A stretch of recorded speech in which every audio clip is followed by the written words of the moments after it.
यासिर, जैसे हम देख रहे हैं अभी के मुज़ाकरात का सिलसिला कहीं ना कहीं पे चलता हुआ भी हमें दिखाई दे रहा है, लेकिन ऑन द अदर साइड एक ये भी चीज़ है कि ईरान के अपने मुतालिबात हैं। अगर हम अमेरिका की बात करें, उनकी अपनी शराइत है। तो आपको क्या लगता है, हु विल ब्लिंक फर्स्ट? अच्छा, अच्छा, इसमें मेरे ख्याल अगर में मजमूई सूरत हाल का आप अंदाजा लगाएं। सवाल आपका फातिमा मुझसे था। जी जी, आपसे था। तो मैं मजमूई सूरत हाल का अगर अहाता करूं तो वो यूं दिखाई देता है कि एक तरफ ईरान जो क्लेम कर रहा है कि हमारी अमेरिकन वफ्द के साथ मुलाकात नहीं होगी और हम उनसे मुज़ाकरात करने नहीं आए हुए, तो ईरान अपनी जगह पे ठीक है। दूसरी जो बात हमें दिखाई दे रही है, ये सुनाई दे रही है कि मुज़ाकरात का दूसरा दौर होने वाला है या मुज़ाकरात हो रहे हैं, तो ये अपनी बात ठीक है। क्योंकि इस वक्त जो ईरानी वफ्द आया है, ये मुख्तसरन वफ्द है। अमरीकी अगर वफ्द की बात करें, जिनके बारे में कयास आराइयाँ इस वक्त की जा रही हैं, खबरें बैनुल अक़वामी मंजरनामे में हैं कि कल तक वो पहुंचेंगे। जो स्टीव विटकॉफ की बात हो रही है और जेरेड कुशनर की बात हो रही है, तो लॉजिस्टिक्स टीम तो यहाँ पर मौजूद है, जेडी वेंस मौजूद नहीं है। जिस तरह पहले मेहमान ये बात कर रहे थे कि मार्को रूबियो जो है वो इस वक्त स्टैंड बाय के ऊपर मौजूद है कि मार्को रूबियो भी यहाँ पे आ सकते हैं, लेकिन ईरान जो है वो कुछ अपनी कैलकुलेशन करके आया है, जिसमें IRGC यानी पासदाराने इनकलाब, फिर उनका दिफाई हल्का, फिर उनका मजहबी हल्का, फिर उनका सियासी हल्का, वहां पे मुख्तलिफ आरा तो पाई जाती हैं, लेकिन ये नहीं है कि नफरतें हैं। ये नजरियात में बहुत हद तक बदलाव है।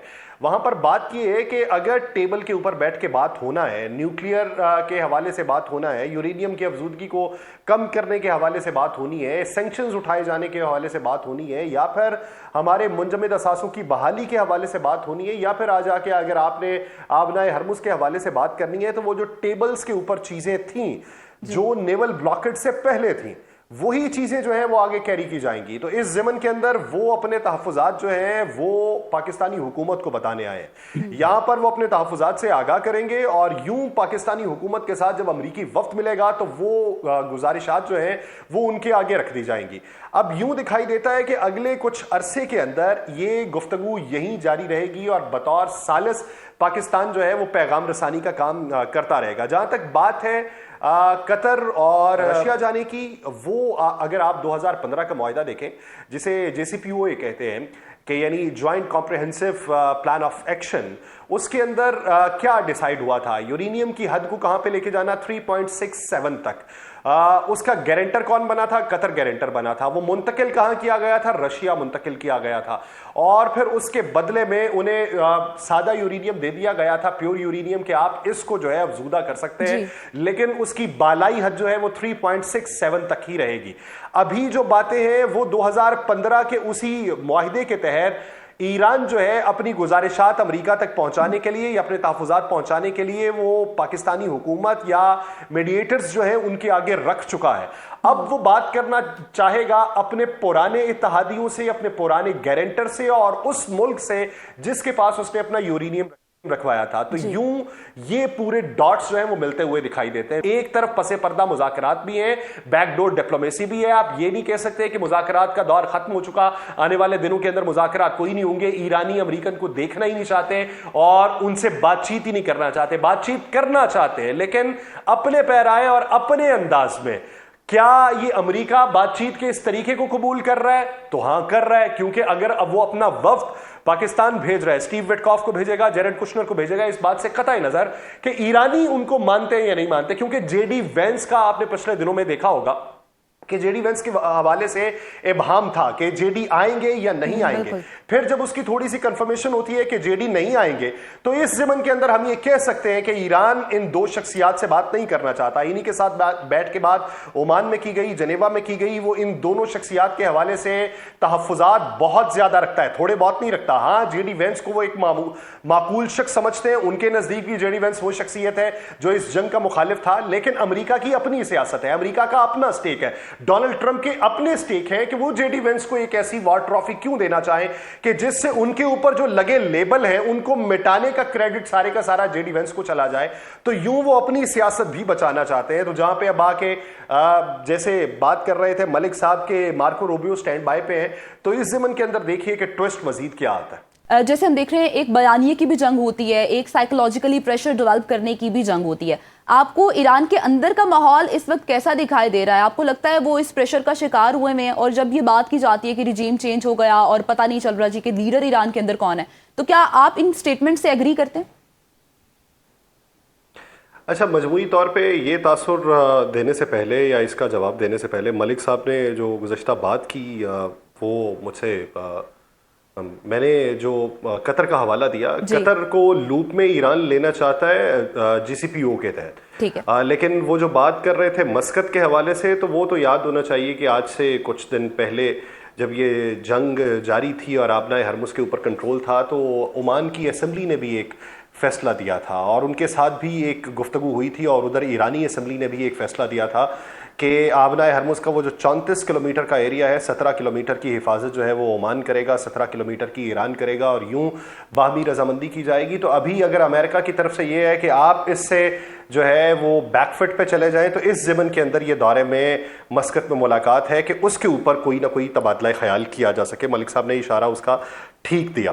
दूसरी बात जो ईरान के हवाले से वहाँ पे भी मलिक साहब ये बात करते हैं कि ईरान की जो तहजीब है या उसकी जो सकाफत है, उसकी जो सियासत है, ये सैकड़ों साल पुरानी है, सैकड़ों क्या हज़ारों साल पुरानी है। दूसरी तरफ अगर अमेरिका की देखें तो अमेरिका की भी पुरानी है, डोनाल्ड ट्रंप ही तो नहीं है, क्योंकि उनकी पॉपुलैरिटी इस वक्त 33% पे रिकॉर्ड की जा रही है। तो यूं तो नहीं कह सकते कि अमेरिका के अंदर जो कुछ चल रहा है वो डोनाल्ड ट्रंप के कहने पे चल रहा है और डोनाल्ड ट्रंप जो कुछ कर रहे हैं उसको पूरे का पूरा अमेरिका मान रहा है। इसी तरीके से हर मुल्क के अंदर मुख्तलिफ तहजीब के, मुख्तलिफ सकाफत के, मुख्तलिफ नजरियात के, मुख्तलिफ सोचों के लोग पाए जाते हैं। मुमकिनात में से है कि ईरान के अंदर मुख्तलिफ सोचें पाई जाएं, लेकिन आप ये याद रखिए कि इस जंग से कुछ अरसा पहले ईरान की सड़कों के ऊपर लाखों लोग मौजूद थे, एहतजाज हो रहा था, IRGC के खिलाफ हो रहा था, हुकूमत के खिलाफ हो रहा था, मुआशी पॉलिसीज के खिलाफ हो रहा था। किस वजह से?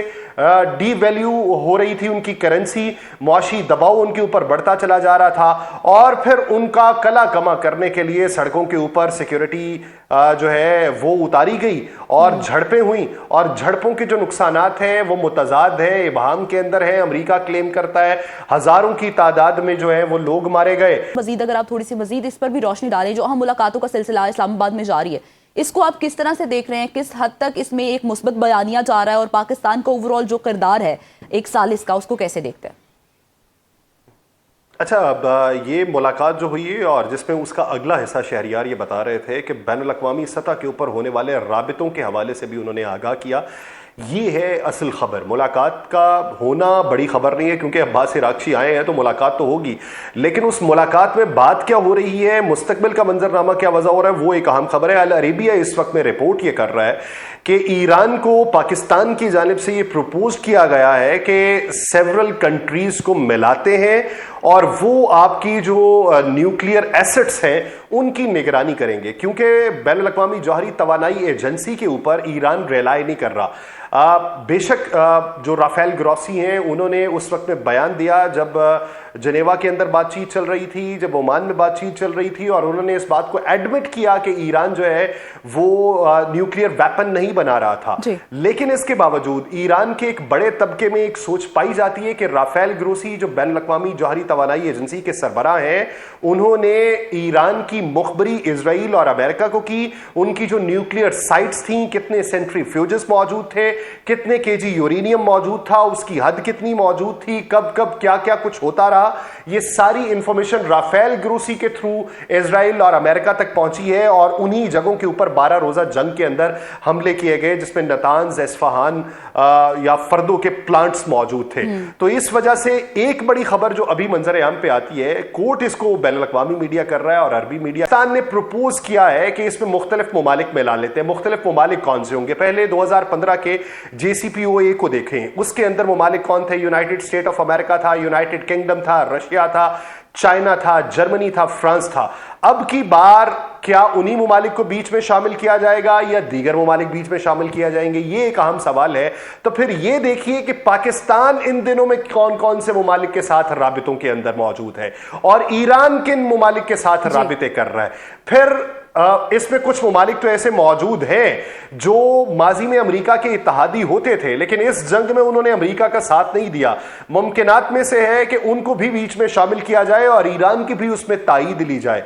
तो यूं अब बैनुल-अक़वामी जौहरी तवानाई एजेंसी के अंदर जाने की बजाय ये उन ममालिक के निगरानी के अंदर रहेंगे जो पाकिस्तान प्रपोज कर रहा है, और उसके ऊपर ईरानी तायीद जो है वो हासिल होगी या नहीं होगी ये मुस्तकबिल करीब बताएगा। तो यूं ये मुलाकातें कह सकते हैं कि पाकिस्तान सिर्फ और सिर्फ एक पैगाम नहीं पहुंचा रहा, बेहतरीन मीडिएटर के तौर पर सामने आ चुका है।